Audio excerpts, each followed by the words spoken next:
Hi and welcome back to another quick guide. Today, I'll teach you how to fix downloaded images not showing in Android Gallery. If downloaded images are not showing in your Android Gallery, it can be confusing and frustrating. This issue is usually caused by file indexing problems, hidden folders, or app settings.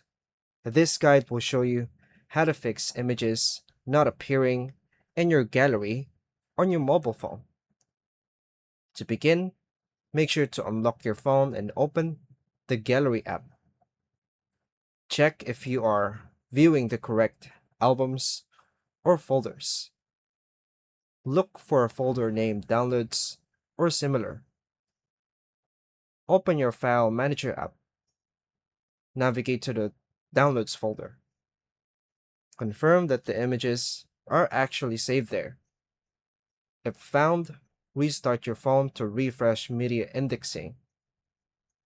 Open Settings on your phone, tap Apps, then go to All Apps.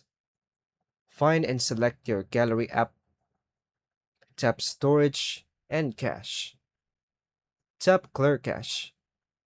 Go back and open the gallery again. Wait for the images to reappear after reloading.